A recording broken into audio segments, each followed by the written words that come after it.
Hello and welcome to the Grow Landscapers 10-minute business tip series, a show that gives you bite-sized nuggets of wisdom in just 10 minutes. I'm Nick Ruddle and today's guest is Stuart Dantzic from Caribbean Blinds. How are you doing today, Stuart? Good morning. I'm very well, thank you. Very good, very good. Lovely to have you on. Thank you for accepting my invitation. Absolute pleasure to have you on. Sure, many people who are listening really know you and your brand and what a great company it is. So without further ado, I'm going to stick the stopwatch on. I'm going to ask you for your tips, and when I do, it's over to you. So, Stuart, what's your first tip? So my first tip would be to write down, set, and stick to your goals. I think as business owners, it's very easy for us to get caught up in running the business, get caught up in the moment.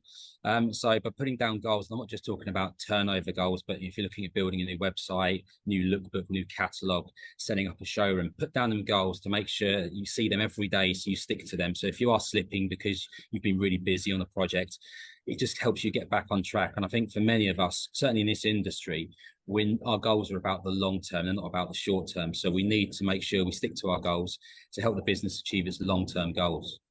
Mm. Yeah, I think that's really important. A lot of people don't have goals in life or in business. Set the big long-term ones, and then you've got milestones to hit along the Yeah, way.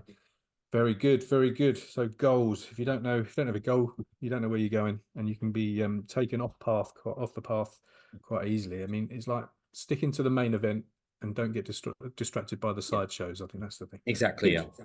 marvelous. Number one done. Number two, over to you. So I would say collaboration is something I've talked about a lot over the past 12, 18 months, but collaborate with like-minded companies and businesses around you that complement the services and products that you offer. Um, Marketing costs a lot, but a referral costs nothing. So collaborate with, within this industry, collaborate with your furniture companies, kitchen companies, and so on and so forth, and refer work to each other. The best business is word of mouth. It's an easier sale. And also it saves everyone going off and marketing their own products and services. If you're working together, you're creating an experience for the client, you're helping the client out as well, by knowing someone who does this or that. So yeah, I think collaboration really moving forward is key. Yeah, I think you'll never beat word of mouth, no matter what strategies come out, whether it's Google Ads, whether it's through social media, whatever. I think trusted referrals and commercial referrals, I suppose, those collaborations are as opposed to customer referrals. They'll always win the day, and the conversion rates are much higher. Right. Okay, good Exactly. stuff. So we've got goals, we've got collaboration. What's your third tip? So my third one would be about the people you work with. So empower the people around you. Mm, It's very easy for us to be micromanage people, want to be hands-on, but actually, if we bring on the right people into our business, those people with the right attitudes, let them go off and do what you've employed them to do. Don't micromanage and let them come up with ideas. If there is an issue in the business to do with something that's on site, speak to the people that are on site. Let them come back to you with a resolution. Let them go off and do what they do well, while you focus on growing the business. Let them run the business for you. But first of all, make sure you've got the right people before you let them run free. brilliant. You're getting the right people. People are great assets. Well, great people are great assets. Poor Yeah. people are liabilities.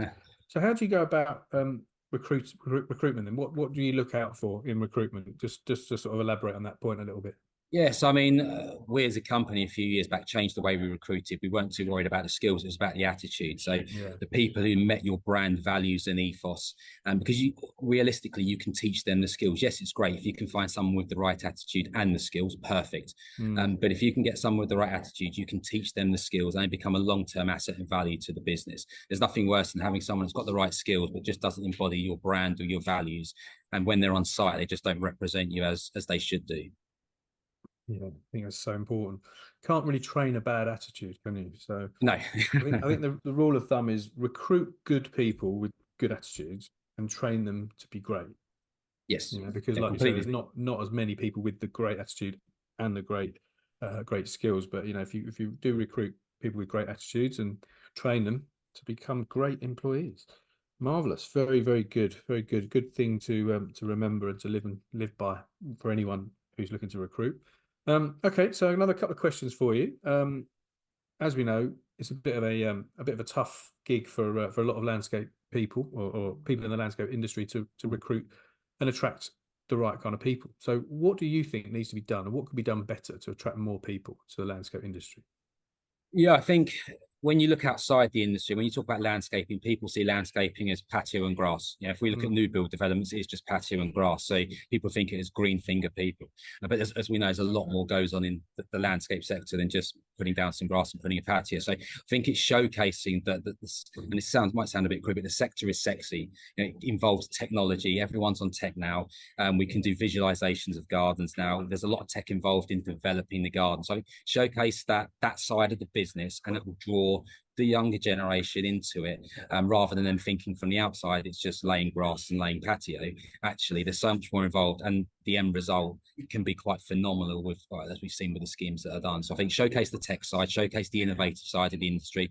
That will draw people into it, and then from there, if you've got the people with the right attitude, bring them on board. And I'd also just say on that point is, if someone comes along who you think this person could be great for the business, but I don't have a role at the moment for them, still bring them into the business, because finding the right people is so hard. So if you've got someone who's really keen on the business and what you do, and you can obviously the numbers work for you, bring them in, because you'll always find there's a role for them in the business at some stage, or you'll utilize them to their best potential, and that will help you grow the business further and faster. Yeah, very good. So when you say about showcasing, what do you think the best way to do that is? How would you go about showcasing that? I think someone who's already working in the business, use them as a case reference study to put together a short video of existing employees showing what they do on a daily basis. So they create a garden design, they showcase it to a client using the latest visualization, you know, the goggles you put on so they can visualize the garden. Whatever it is you do in the business, use an existing employee, put together a short showcase video, and use that to attract the right talent into your business. Yeah, wow, that's brilliant. So in terms of yeah, I think that's great. The video idea is so good. I mean, a video gets your point across so much quicker than anything you could write on the text, on emails or anything. So final question then. You obviously run a successful business. You've taken it to a whole new level since under your stewardship. What do you personally do as a business owner to help you keep growing and learning? I think two things. One, if you're in a business that you love and you have a passion for it, you're naturally open to learning. But for me, it's about surrounding myself with people on a similar level to myself or above. So I only have a very small network, but these are people not necessarily in the same industry. Most of them are in other industries, but we're on the same level. We're on the same growth path, and we'll pick and choose ideas from each other, and we'll have a conversation. I think actually that's a little bit of nugget I can introduce into my business, and vice versa. So I'd always say, you know, surround yourself with the right people. Those people are on the same journey as you, and together as a group, you'll end up growing your own businesses by picking up ideas off each other. Great tip, that one. You know, if you hang around with the right people, they say you're about 10% either higher or lower than the people you hang around with. But also, I suppose on the other side of that, don't hang around with the wrong people. There's no point in being the biggest fish in a small pond. You want to be the smallest fish in the big pond, so that you can aspire to rise up to those other people, and stay away from the bad influences, I suppose, that may sabotage what you're trying to achieve. Brilliant. Exactly. Thank you so much, Stuart. That was amazing. Lovely, short, sharp tips. Absolutely vital, priceless. Thank you for coming on. I'm sure Thank you for having me. All the listeners are going to love it. Yeah, it's a pleasure, and nice to get to know you a bit better as well. So I'll say goodbye now. Enjoy the rest of your weekend. Enjoy the rest of Grand Designs, because I know you're there at the moment, and I'll catch up with you soon. Thank you. Pleasure.